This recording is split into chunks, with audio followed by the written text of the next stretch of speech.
and welcome to Team Amazing Presents Speak Nerdy to Me for the week of March 10th. My name is Campea, one half of Team Amazing, and joining me to my right is the other half of Team Amazing.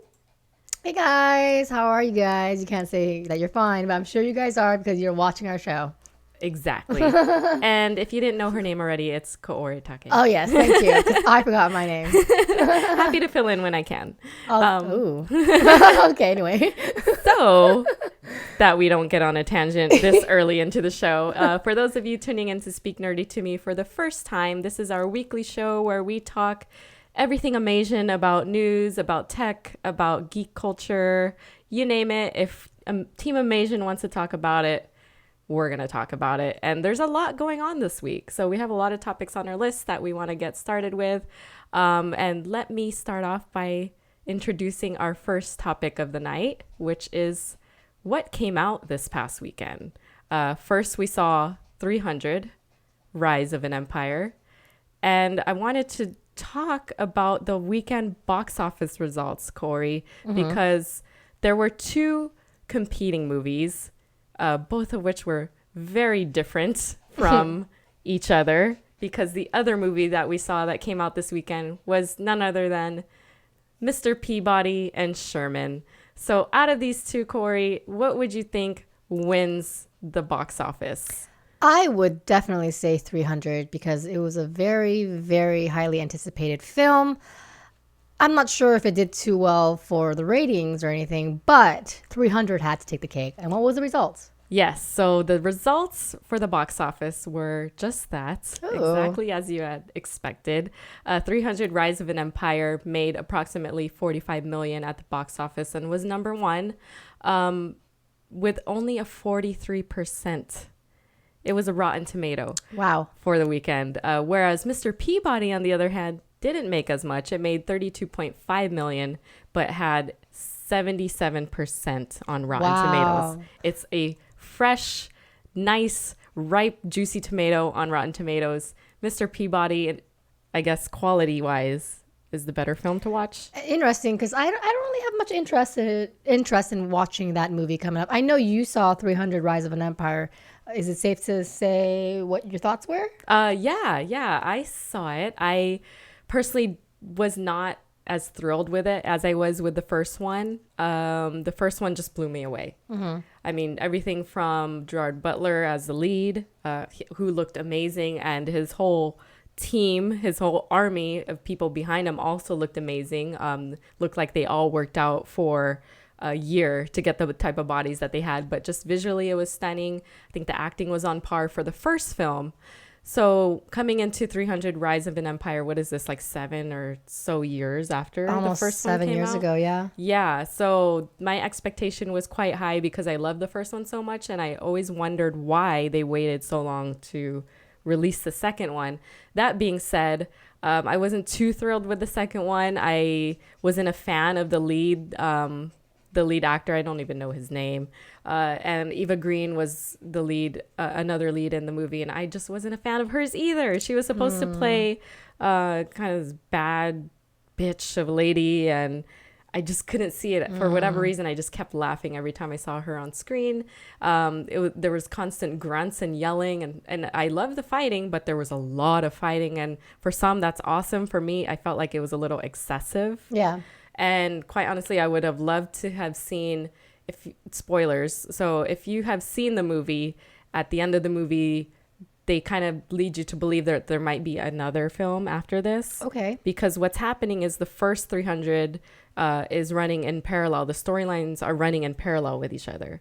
So at some point they meet, and Lena Headey starts fighting and kicking ass. Okay. And I think I told you this the other night when I said I would have rather watched a movie of that tail end of this movie, if that makes any sense. Yeah, sure. I would have loved to seen Lena kicking ass the whole movie, not just for that tail end of it. Wow. Well, I still want to see it. Sorry if I spoiled some of it for you. You know, it's okay. It's obviously a Rotten Tomato in your book, but who knows? I do like cheeseball bad movies, but maybe it's a cheeseball good movie in my eyes. So who knows? Yeah, exactly. That's why all film is subjective. So yes. I may like something and my partner in crime may not. So let's move on to the next topic. And Mr. Peabody, I don't know. None of us saw it. Still don't want to see it. I do want to say that I've noticed Ride Along has been in the top 10 at least for a while. Go Kevin Hart. Who would have thought Ride Along was the movie? And it's been taking it like it was under the radar for like just sleuthily taking the box office while all these other movies are kind of just bombing. Yeah, I'm kind of curious about it now. The timing is perfect. No, and I've heard great things about that movie. Yeah. But I think also it has to do a lot with the timing of the movie coming out and it being just we're just into the kind of tip of the iceberg in terms of what do you call it? Getting into the bigger box office movies. Yes. You know, with what will lead us into the next topic, which is upcoming movies. So let's talk about what's coming out this weekend and for the rest of the weekends in March, because there are, and also through April, because there are some movies that we're definitely looking forward to. And I want to start with Need for Speed, which comes out this weekend.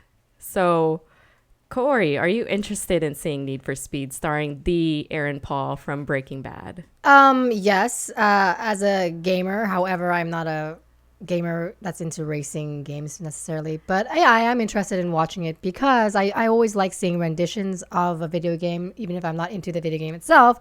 And it's Aaron Paul, and I back him up, and there's no CGI involved. It's the real deal. I'm very curious, and I think, Anne, you saw it, and you said it was pretty good. So without saying too much. Yes, that's all we need to know. But definitely go into it with that mindset. I mean, I don't think they advertise it enough that there's no CGI. Which is really cool. A big deal. I mean, doing stunts, especially with the cars, is, I'm sure, so difficult. And the fact that this is happening throughout the movie, just watch it with that mindset because it makes it even better. It's like The Hobbit. The Hobbit has no CGI. Just kidding. Right? I'm sure Smaug is down the street somewhere. Smaug is the real deal. Yes. All right. So he's in her bathroom right now. He is. You're not supposed to tell anybody that. No. Okay. So the next movie that is coming out, and I actually don't have the date for this, Corey. Is it this weekend or I think it might be the following weekend? Which one do you speak of, my darling? Muppets. It's the 21st. I think it's this week. Oh, next week, right? Okay. 21st. Yes, March 21st. Yes. Yay. All right. So, what do we want to say about the Muppets, except that we're excited? Yeah, it seems like a very, very cute sequel.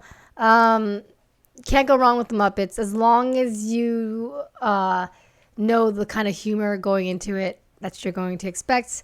There's two Kermits. One's Constantine, evil Kermit, and a good Kermit. And there's Miss Piggy. The whole gang is back. You got all-star cast: Ricky Gervais, Tina Fey. It's gonna be funny.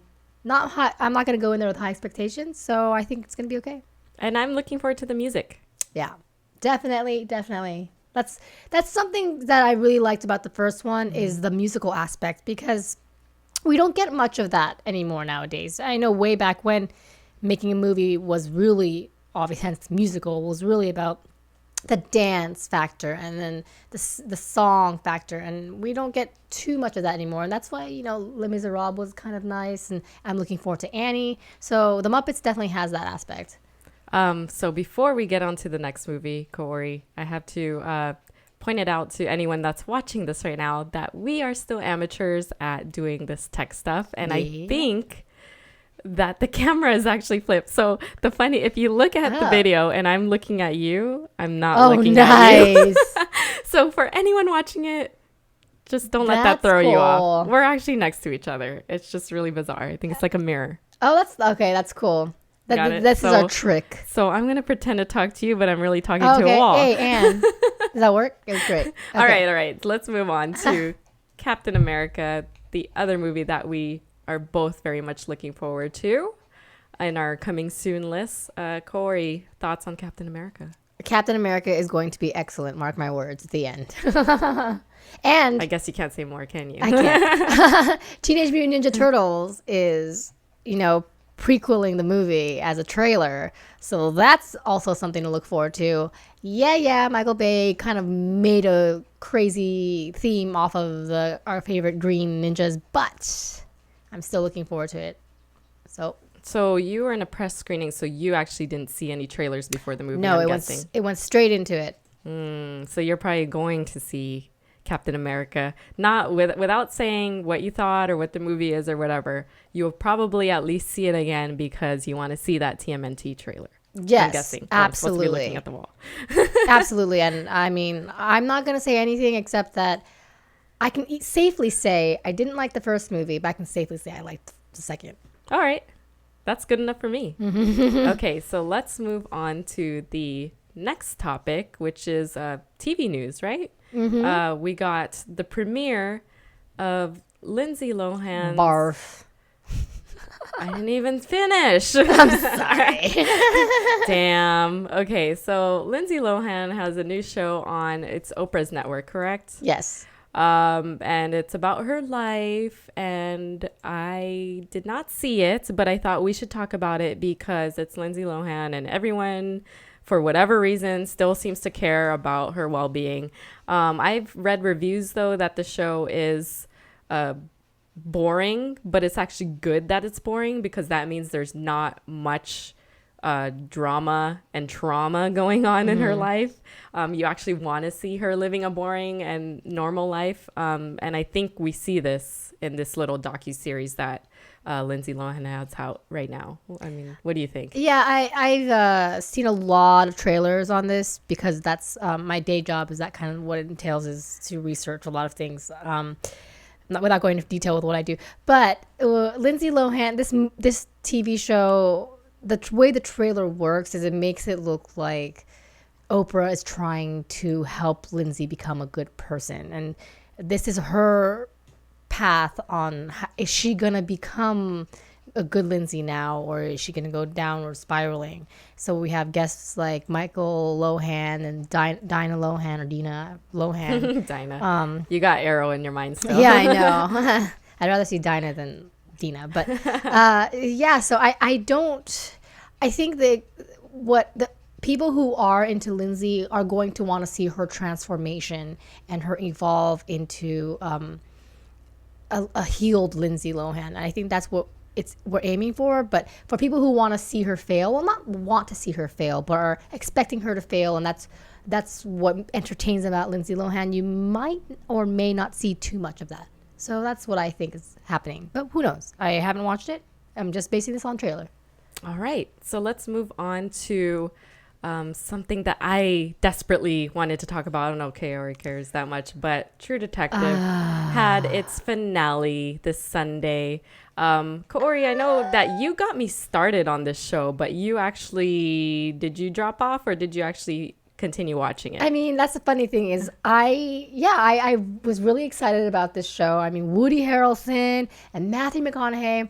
I stopped within the pilot because I just wasn't too captivated by it. And now I'm thinking maybe I might need to get a second go around. Once it hits Netflix, I need to probably I probably need to watch it episode after episode to catch the momentum, because week by week and with the way how it started off really slow, I don't know if I can get into it right away.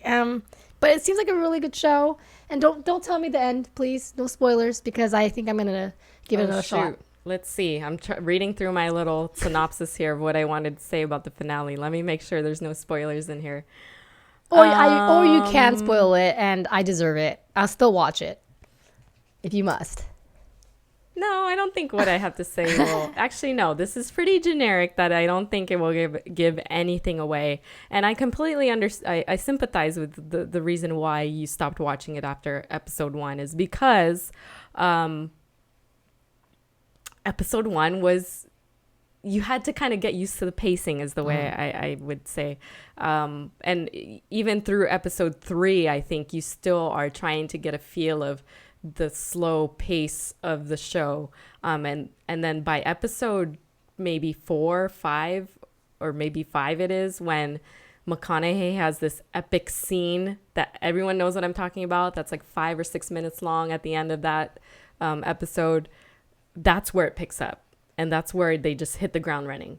So if you can get to that point, and I know it's only an 8-episode story arc, if you can get to at least the halfway point, then you'll be hooked for the rest of the... It's only 8 episodes. Season. Yes. Wow. I felt like a while to get to this season finale, but I've been hearing a lot of good things about this show. Yes. So the finale was on Sunday. And so what I wanted to say about it is that for me, it took a little while for me to internalize how I felt about it. I think upon first watching, I was a bit disappointed, only because I came into True Detective thinking, oh, this is one of those shows where they're going to drop hints every episode, and all of those hints are going to lead to this epic twist, something that we weren't expecting, and blah, blah, blah is the killer, and has nothing to do with Russ and Cole in the end. It's really about all of these things happening in the background. Whereas, no, if I came into the True Detective knowing that this show is about Russ and Cole and their relationship and how they were before and how they ended up in current time, then this show set out to do what it was supposed to do, which was to show you the evolution of this relationship. And so for that reason, after I first watched the finale, I was a little bit disappointed. But then as I started to internalize that thought process, I really did enjoy, especially, and I know a lot of people, I was reading online, a lot of people didn't enjoy this part, but the dialogue at the end of the finale. I thought that kind of just put the finishing touches on the masterpiece that is True Detective. And so we see turnarounds by each character. I'm not going to say how, so I'm not spoiling it for you. But you see definite shifts in the dynamic of the characters, and for that reason, and for many others, I think it's a cop drama, but nothing that we've seen before. For all those reasons, I'm happy with season 1 of True Detective, and I'm looking forward to what they're going to do with season 2. I've been hearing rumors that there's actually going to be like female cops, and that it's going to be in a different place, and so forth and so on. So I guess we'll just have to wait as that news unravels. I do have a question for you, Anne. Yes. I do have a question. Yeah, I know. I'm trying, but you know what? We're not fooling you. Let's just look where we need to look. Okay. There's a mirror, so it works out. Two questions. Even though I don't watch it right now, yes, I have had it's being saved on my TiVo, but for some reason, every 2 weeks, it just automatically deletes itself if I don't watch it. Therefore, the season finale is on my TV right now. Let's say I watched the pilot and then I skipped all the other 6-7 episodes and watched the season finale. Would I be satisfied? And would all my, basically, would it be is it one of those shows where you have to know every single episode to understand the end? It's a good question. No. You can't just watch the pilot and the finale. I'm sure you will have some idea of what the characters have gone through, but there's no way. There are things that happen in episodes, in all of the episodes, whether it's in their dialogue, whether it's in the interviews with the detectives they have them in the interviewing room, whether it's with Rust and his family, Cole and whatever's going on with him. So there's a lot of stuff that's happening. So if you want to get the full effect of, wow, this is how these characters have grown, you're not going to get that with just seeing the pilot and the finale. Okay, so it's not like watching wrestling where you can skip SmackDown and main event, right? Right. I'm just kidding. Exactly. I mean, at least watch episode 1 and then episode 4 and then 8 or something like that. But do yourself a favor and just watch it. I'll go watch it. And then we'll talk. No more loopholes. Okay. So we'll move on to the next topic. Once Upon a Time. Yeah. Show that you watched. I'm actually a huge oncer. I love this show, and I just only wish that it was on HBO or Showtime, because I know they can get just really a lot more darker with it. However, it came back this past Sunday. I don't want to spoil anything, so I can't say much, but... Spoil for who? I don't watch it. Are you planning on watching it? I don't know. Nah. One of the main characters, Rumple, he might or might not have died in the mid-season finale, but now we come back, and I love Rumple. He's great. And everything's back to square one, and I'm just going to let you guys know a quick recap on what I thought about the mid-season premiere. I didn't like it that much. I was a little disappointed. I expected to have more gusto coming into it, and I feel like everything has just returned to its normal space too fast. Things are a little too easy, like Emma just drinking a potion and getting her memory back too quick. I think why do her parents remember, why Storybrooke back? Everything is just all back to, we're back in season 1, and I just kind of uncomfortable about that feeling. And that's all I'm going to say about it for now. That's a show you should get into. Oh, I know. So many people have told me to watch it. It's a good show. If you like fairy tales and fables and dark and grim and all that stuff, it's just a good show. Damn it. It's like 15 shows I still have to catch up on. Oh, TV is just so good right now. Okay, so let's move on to tech news. We've got this new app coming out called Spritz. Ooh, look at that. And it's a fast reading app. And if you look at the GIF that we're showing you right now, that's basically what it is.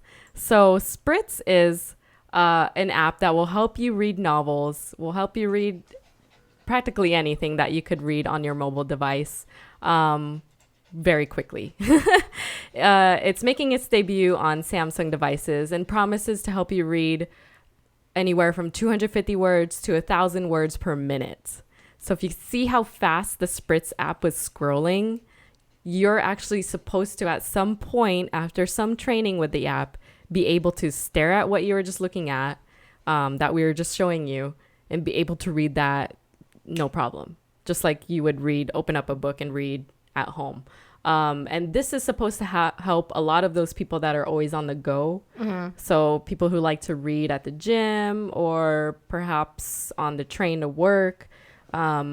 This should be appealing to you, because not only do you not have to carry a book or your Kindle around, you would have this app available on your phone even. And what they're marketing it as is also on the new gear that's coming out. So a lot of the wearable tech is going to have this app available so that you could simply stare at your wrist and be able to read Harry Potter in, I don't know, an hour, a little over an hour.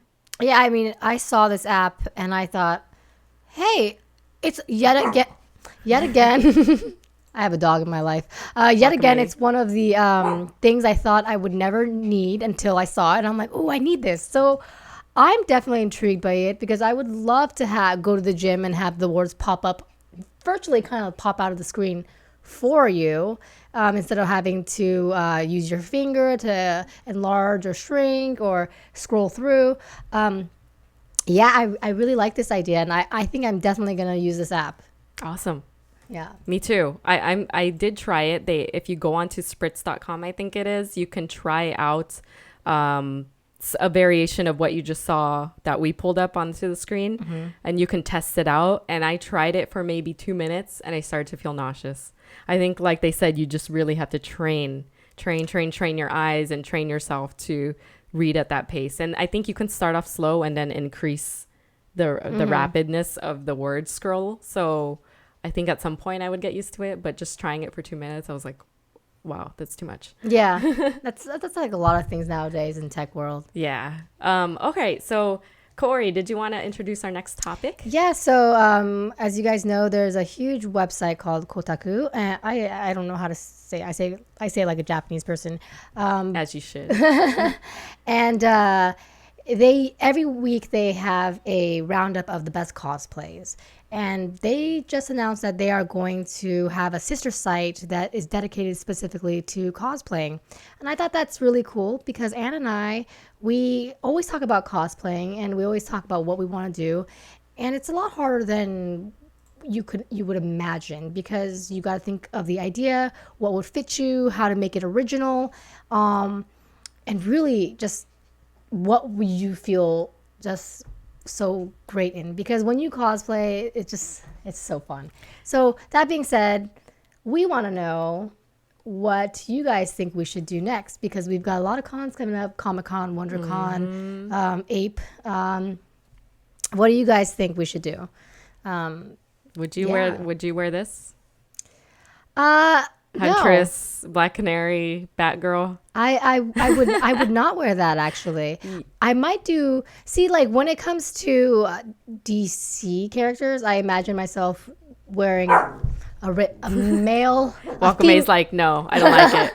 A female rendition of a guy costume, because I really like the DC males. Right. Yes. There's now our we dogs have going off. a dog medley. So Walkmay's here. See, Walkmay's here, and Anne has her dogs on the other side. Too. Yes. Okay, Smaug. Yeah, and Smaug's in the bathroom. Cosplay. Yes, I'm with Kaori in saying that when it comes to cosplaying, I think for both of us agree that we want to wear costumes that we are passionate about the characters. So we're not going to don a Deadpool costume if we don't love Deadpool. Exactly. So that being said, we're trying to figure out what we're going to cosplay this year. We're going to the conventions. We're so excited. And the thing about cosplaying is it's a big deal. And there's a lot of pressure because if you don't get the costume right, people are going to tell you don't have the costume right? So we want to make sure, one, that is something that Team Amazing loves, and two, that we can get it done in time and get it done right.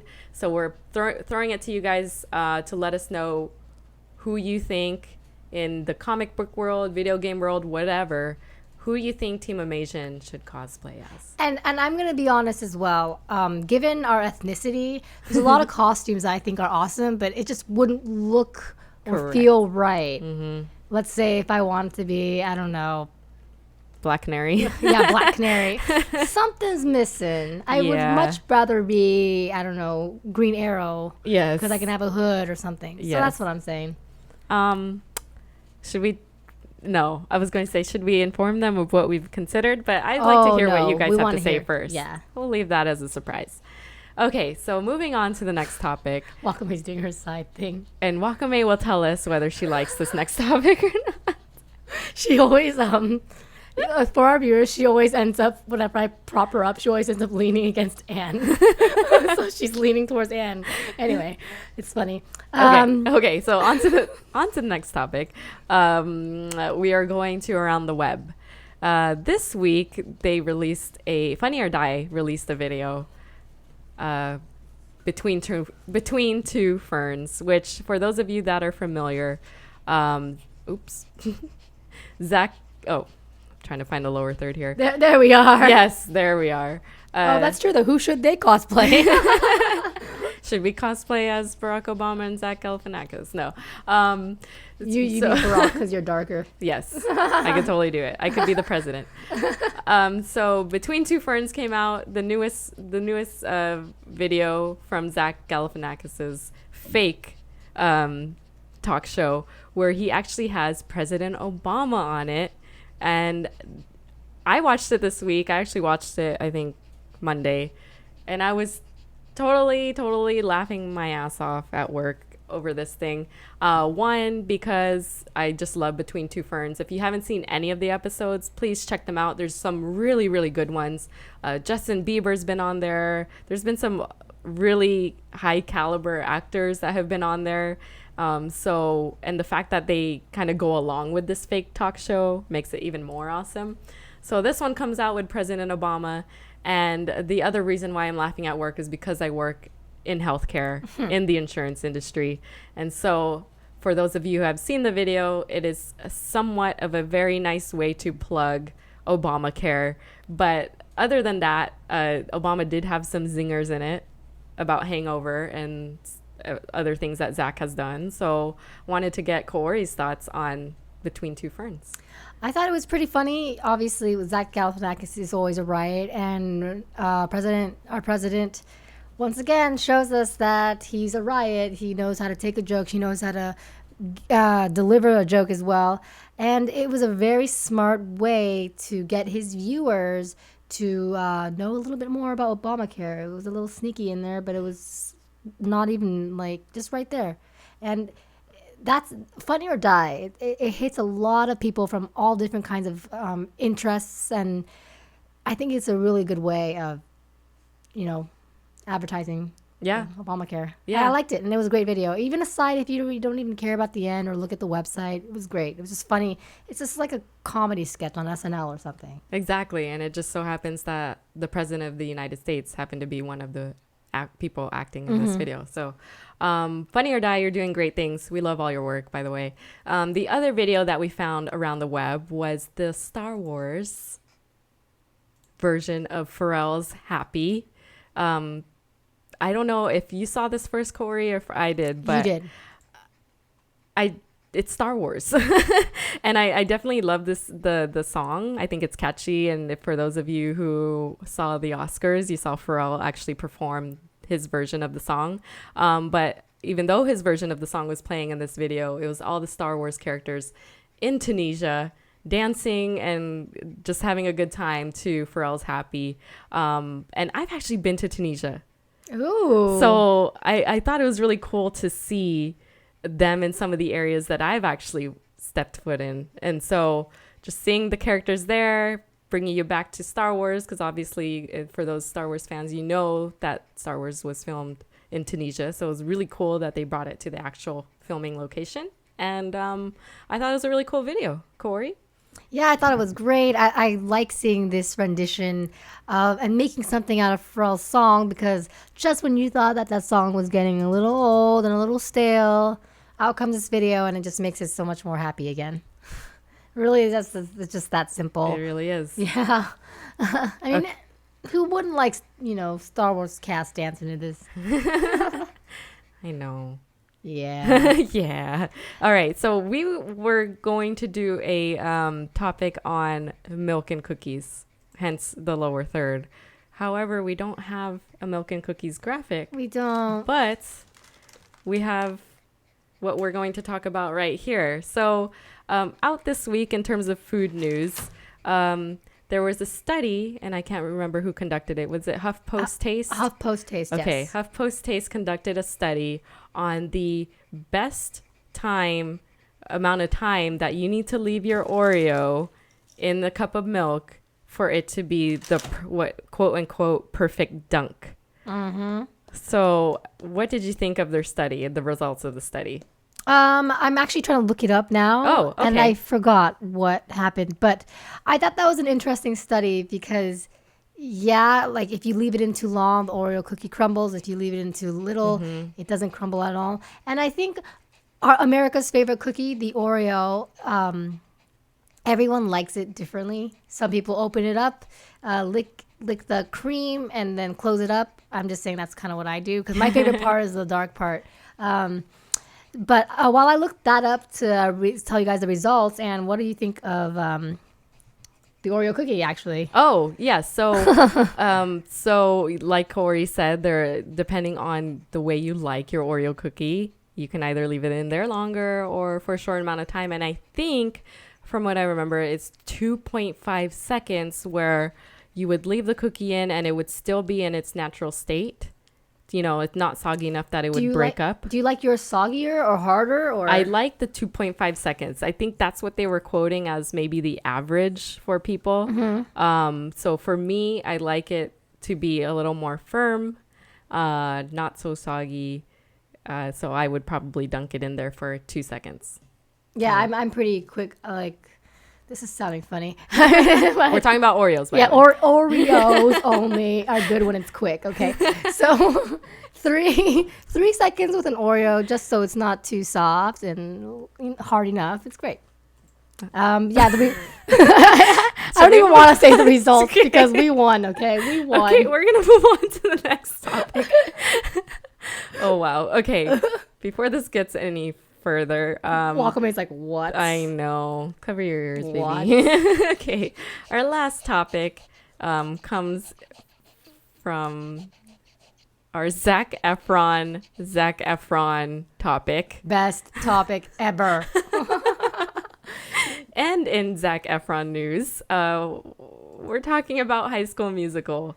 And I believe Zac Efron had an interview. Was he at South by Southwest this week? Yes, he was at South by Southwest, Okay. and he had a special screening of the upcoming movie Neighbors, which we will definitely watch. It looks good. By the way, Rose Byrne. I don't care. Seth Rogen. Good or not, we're going to be there. Zac Efron topless talking about balls. Sold. Okay. And basically, he said in an interview that he'd be completely down to be in to do another High School Musical reunion. Every time he sees his fellow cast members, it feels like old times again, and he'd be completely down. And who would not want to see High School Musical now? I'm down. And like sold at Zac Efron. And you know what? As much as I love him, I'm down to see him with Vanessa Hudgens again. Yeah, they were cute together. Yeah, I was a fan. Yeah. I mean, it's the closest thing, for now, because she's Asian. We're Asian, whatever. We live vicariously through her Exactly. in those circumstances. You go, Vanessa. So we are lobbying in our Zac Efron topic for another High School Musical. Let it be known. Yes. All right. So I think that will do it for all of our topics. And I just wanted to let you guys know of a few videos that I think you guys should check out if you haven't had a chance to. This past weekend, John Campea, my husband, did an interview about Guardians of the Galaxy. And if you guys haven't had a chance to check out that interview / Q&A, please do check it out on AMC Theaters YouTube channel. He interviewed Kevin Feige, he had Chris Pratt on, he had James Gunn, and a lot of you actually were awesome enough to watch our amazing Guardians of the Galaxy All You Need to Know video. So do yourself a favor and watch that video coupled with his Q&A. Yeah. Make it an amazing night. And as well as all of the other movie blog TV after shows that we have for Arrow. We did a special edition one tonight since there was no episode. We also have the Firefly after show that we're doing sporadically. And then other Team Amazing content that we decide to put up whenever we feel like it. Yes. And again, tell us about cosplay because we really need to find some stuff. I know. And we're at that time where it's like we need to figure this out now. Order whatever crap we have to order or make whatever crap. So tell us now, please. The naked, the better. No, I'm just kidding. I was like, All right.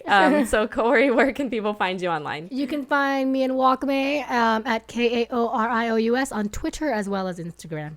And you can find me on Twitter, Instagram, Facebook at Campea. Make sure to follow Team Amazing at Team Amazing.